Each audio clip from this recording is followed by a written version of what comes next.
एक कार, 4 तस्कर और 10 किलो से ज्यादा अफीम।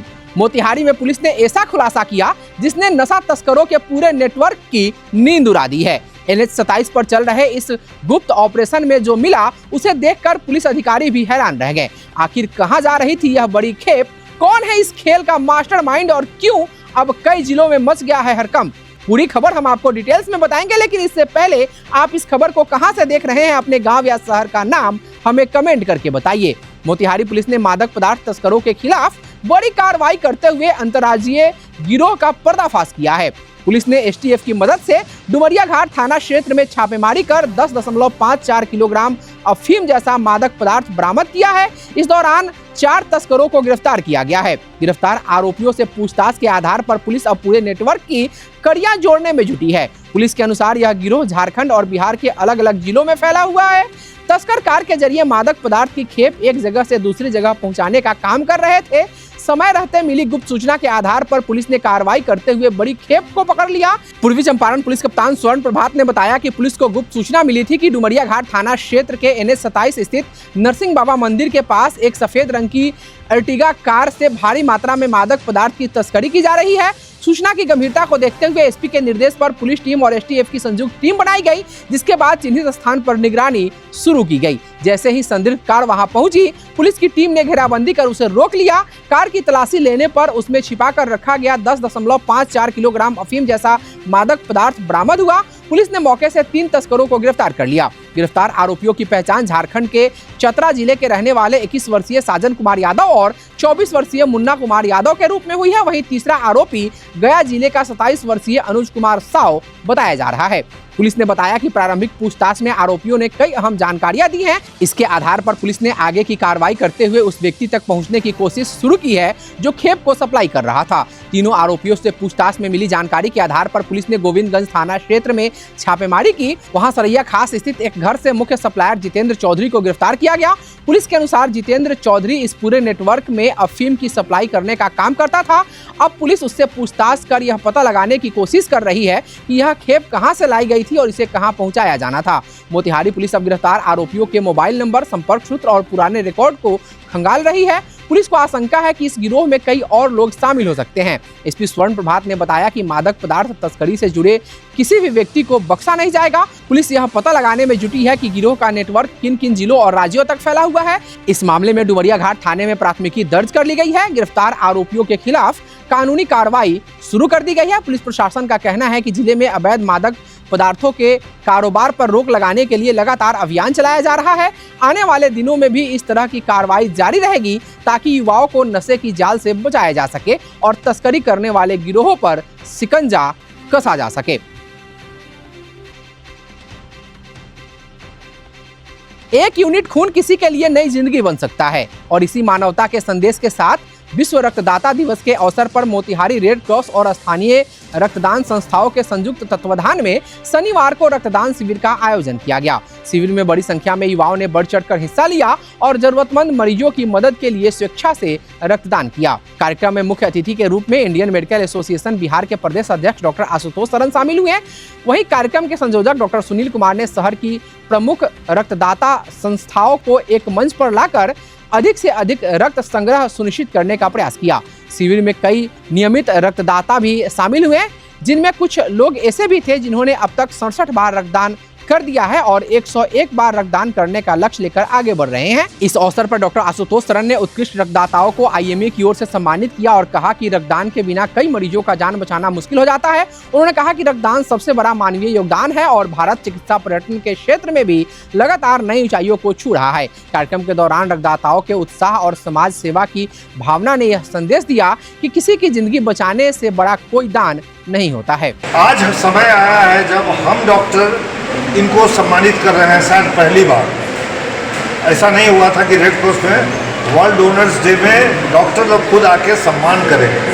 तो हमने ये प्रथा इस बार शुरू की है। जब मैं IMA बिहार का प्रेसिडेंट हुआ तो पूरे बिहार में ये शुरू किया गया है और ये वीक भी जो है वो वर्ल्ड सर्जन्स वीक इसको हम लोग मनाते हैं, जिसमें अपना डेडिकेशन हम लोग दिखाते हैं कि देखिए कहाँ से शुरू हुआ था सर्जरी और कहाँ की होल हो रहा है।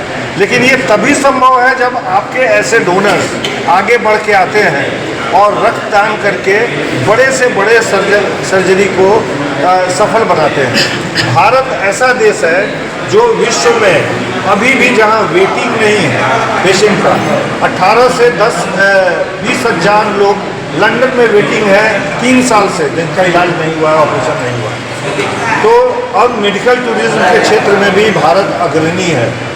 और दूसरा तो ये हो गया, और तीसरा कि पहली बार ऐसा हुआ है भारत के इतिहास में कि कोई प्रधानमंत्री 12 साल से लगातार प्रधानमंत्री के पद पर हो और देश को स्थिर रखे। तो ये तीनों चीज़ को देखते हुए आज का दिन हमारे लिए बहुत महत्वपूर्ण है। इसलिए आप सब लोगों का हम सम्मान करते हैं, स्वागत भी करते हैं और नतमस्तक हैं आपके साथ। प्रधानमंत्री नरेंद्र मोदी की नेतृत्व वाली केंद्र सरकार के 12 वर्ष पूरे होने के अवसर पर भारतीय जनता पार्टी की ओर से 12 साल बेमिसाल कार्यक्रम के तहत गांधी कॉम्प्लेक्स स्थित पार्टी कार्यालय में मीडिया संवाद कार्यक्रम का आयोजन किया गया। कार्यक्रम में सांसद सह पूर्व केंद्रीय कृषि एवं किसान कल्याण मंत्री राधा मोहन सिंह ने पत्रकारों को संबोधित करते हुए केंद्र सरकार की 12 वर्षों की उपलब्धियों को विस्तार से रखा। उन्होंने कहा कि बीते वर्षों में देश ने विकास और बदलाव की एक नई यात्रा तय की है। उन्होंने कहा कि सिर्फ यह सरकार के कार्यकाल की बात नहीं है, बल्कि यह एक ऐसी यात्रा है जिसने देश की तस्वीर ही नहीं तकदीर भी बदलने का काम किया है। उन्होंने इस बदलाव का श्रेय प्रधानमंत्री नरेंद्र मोदी की नीतियों, निर्णय क्षमता और जनता के विश्वास को दिया। सांसद राधा मोहन सिंह ने कहा कि वर्ष 2014 में देश की जनता ने नरेंद्र मोदी पर विश्वास जताया था, जिसके बाद 2019 में पहले से ज्यादा समर्थन देकर उस भरोसे को और मजबूत किया। उन्होंने कहा कि 2024 में लगातार तीसरी बार नरेंद्र मोदी को प्रधानमंत्री चुनकर जनता ने स्पष्ट कर दिया कि अब केवल देश घोषणाओं पर नहीं बल्कि काम के आधार पर निर्णय लेता है। उन्होंने कहा कि इसी जन समर्थन के कारण आज एनडीए देश के 22 राज्यों में सरकार बनाकर जनता की सेवा कर रही है। पूर्व केंद्रीय मंत्री राधा मोहन सिंह ने कहा कि प्रधानमंत्री मोदी के नेतृत्व में सरकार का मूल मंत्र सबका साथ, सबका विकास, सबका विश्वास और सबका प्रयास रहा है। उन्होंने कहा कि सरकार ने समाज के हर वर्ग के लिए योजनाएं बनाई हैं। गरीब, किसान, युवाओं और महिलाओं के जीवन में बदलाव लाने के लिए लगातार काम किया गया है। उन्होंने कहा कि केंद्र सरकार की योजनाओं का उद्देश्य समाज के अंतिम व्यक्ति तक सुविधा पहुंचाना है। सांसद राधा मोहन सिंह ने कहा कि तीसरी बार प्रधानमंत्री की पद की शपथ लेने के बाद नरेंद्र मोदी ने सबसे पहले पीएम किसान सम्मान निधि योजना से जुड़ी फाइल पर हस्ताक्षर किए। उन्होंने कहा कि यह बताता है कि सरकार की प्राथमिकता में किसान और ग्रामीण भारत सबसे ऊपर है। उन्होंने कहा कि पिछले 12 वर्षों में देश में बुनियादी ढांचे के क्षेत्र में तेजी से काम हुआ है। उन्होंने सड़क, रेलवे, डिजिटल तकनीक, स्वास्थ्य, शिक्षा और सुरक्षा के क्षेत्र में हुए विकास का जिक्र करते हुए कहा कि देश ने हर क्षेत्र में नई गति हासिल की है। उन्होंने कहा कि डिजिटल इंडिया के कारण सरकारी योजनाओं का लाभ सीधे लाभुकों के खातों तक पहुंच रहा है और पारदर्शिता बढ़ी है। सांसद राधा मोहन सिंह ने कहा कि सरकार की योजनाओं का सीधा फायदा आम जनता तक पहुंचा है। इससे लोगों के जीवन स्तर में सुधार हुआ है। उन्होंने कहा कि केंद्र सरकार का लक्ष्य विकसित भारत का निर्माण करना है। इसके लिए लगातार नीतिगत फैसले लिए जा रहे हैं। मीडिया संवाद के दौरान स्थानीय विधायक प्रमोद कुमार, जिला अध्यक्ष पवन राज, उप मेयर डॉक्टर लालबाबू प्रसाद, जिला मीडिया प्रभारी गुलरेज शहजाद सहित भाजपा कार्यकर्ता और पदाधिकारी मौजूद रहे। कार्यक्रम के जरिए पार्टी ने केंद्र सरकार की उपलब्धियों को जनता तक पहुंचाने का संदेश दिया। क्या आप जानते हैं कि एक पेड़ सिर्फ ऑक्सीजन ही नहीं देता बल्कि आने वाली पीढ़ियों का भविष्य भी सुरक्षित करता है। इसी संदेश को जन जन तक पहुंचाने के लिए ढाका नगर परिषद में विश्व पर्यावरण दिवस के अवसर पर एक विशेष अभियान चलाया गया। विश्व पर्यावरण दिवस के अवसर पर ढाका नगर परिषद द्वारा 5 जून से 12 जून तक एक पेड़ मां के नाम अभियान चलाया गया। इस अभियान के तहत नगर परिषद परिसर से एक जन जागरूकता रैली निकाली गई, जिसका उद्देश्य पर्यावरण संरक्षण और हरित वातावरण को बढ़ावा देना था। कार्यक्रम की अध्यक्षता कार्यपालक पदाधिकारी ने की। रैली में स्वच्छता पदाधिकारी, स्वच्छता साथी, विकास मित्र, सुपरवाइजर, एफएसएमसी टीम तथा नगर परिषद के कार्यालय के कर्मी भाग लिए।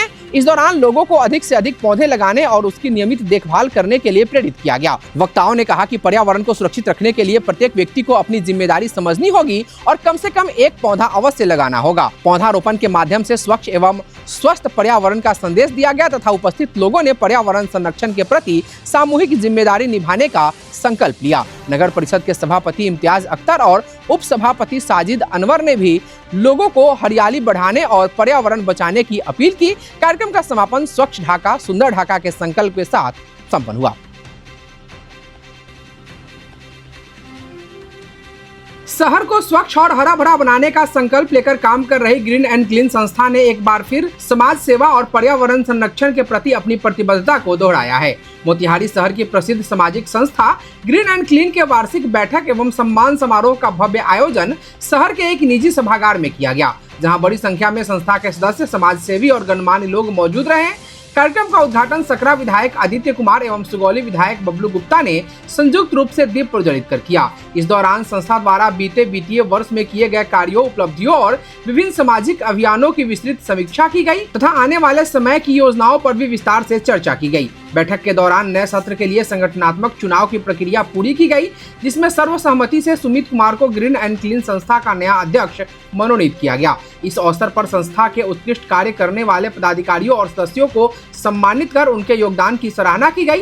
कार्यक्रम को संबोधित करते हुए संस्था के संस्थापक अध्यक्ष अमरेंद्र सिंह और नवनियुक्त अध्यक्ष सुमित कुमार ने संस्था की कार्यशैली, उद्देश्यों और भविष्य की योजनाओं पर विस्तार से प्रकाश डाला। उन्होंने कहा कि ग्रीन एंड क्लीन का उद्देश्य केवल स्वच्छता अभियान चलाना नहीं, बल्कि लोगों के बीच पर्यावरण संरक्षण, सामाजिक जिम्मेदारी के प्रति जागरूकता पैदा करना भी है। संस्थापक अध्यक्ष अमरेंद्र सिंह ने कहा कि कोरोना महामारी के कठिन दौर में जब अधिकांश लोग अपने घरों तक सीमित थे, तब ग्रीन एंड क्लीन संस्था के सदस्यों ने जरूरतमंद लोगों की सहायता, राहत कार्यों और शहर के विभिन्न क्षेत्रों में सैनिटाइजेशन अभियान चलाकर समाज के प्रति अपनी जिम्मेदारी निभाई थी। संस्था के इन कार्यों ने लोगों के बीच एक अलग पहचान बनाई और सामाजिक सेवा के क्षेत्र में संस्था को नई पहचान दिलाई। बिहार सरकार के पर्यावरण विभाग के सम्माननीय सदस्य सह सकरा विधायक आदित्य कुमार जी उपस्थित हैं और जैसा कि आप सब देख रहे हैं, ग्रीन एंड क्लीन पर्यावरण से संबंधित विषय है। कार्यकारी अध्यक्ष हरीश जी हमारे बगल में खड़े हैं। इन्होंने 2.5 साल 3 साल संस्था को चलाया है और संस्था 10 साल पुरानी है, 2016 से रजिस्टर्ड है। पिछले महीने भारत सरकार के नीति आयोग ने भी इसको रजिस्टर्ड करने का काम किया और संस्था जो है पर्यावरण और पर्यावरण के संरक्षण के साथ साथ स्वच्छता पे काम करती है। पर्यावरण के स्वच्छता के लिए पौधारोपण करना, पर्यावरण के स्वच्छता के लिए अवेयरनेस, जन जागरण करना कि हम अधिक से अधिक पौधे लगाएं और हम जो पौधे लगाते हैं उन पौधों का संरक्षण भी करें। यही हमारा मुख्य काम है। इसके अलावा आपदा विपदा की स्थिति में, चाहे बाढ़ हो, चाहे कोविड हो, जैसी परिस्थिति बनती है, उस परिस्थिति के निवारण के लिए संस्था के सभी सदस्य, वसील अहमद खां साहब हैं हमारे, से अधिक हम पौधा लगाने का काम करेंगे और पौधों को लगाकर लोगों को संकल्पित कराएंगे कि इन पौधों की सुरक्षा आपके जिम्मे है, इन पौधों की सुरक्षा आप रखें, तभी जाकर पर्यावरण संतुलित रहेगा और हम सब इस धरती पर अपने हिस्से का ऑक्सीजन ले पाएंगे। वहीं नवनियुक्त अध्यक्ष सुमित कुमार ने कहा कि संस्था ने उन पर जो भरोसा जताया है, उस पर वे पूरी तरह खरा उतरने का प्रयास करेंगे। उन्होंने कहा कि मोतिहारी शहर को स्वच्छ, सुंदर और स्वस्थ बनाने के लिए संस्था की गतिविधियों को और व्यापक बनाया जाएगा। पर्यावरण संरक्षण को बढ़ावा देने के लिए बड़े पैमाने पर वृक्षारोपण अभियान चलाया जाएगा तथा विभिन्न जन जागरूकता कार्यक्रमों के माध्यम से लोगों को स्वच्छता और हरियाली के प्रति प्रेरित किया जाएगा। मैं इस संस्था का आज अध्यक्ष पद ग्रहण किया हूँ। तो हमारा प्रयास यही है कि अभी तक जो कार्य ग्रीन एंड क्लीन संस्था ने किया है, उससे साथ में बढ़कर सारे टीम को हम साथ लेकर और भी अच्छा कार्य करने का हम प्रयास करेंगे और इस जिला में एक कीर्तिमान स्थापित होगा ग्रीन एंड क्लीन का।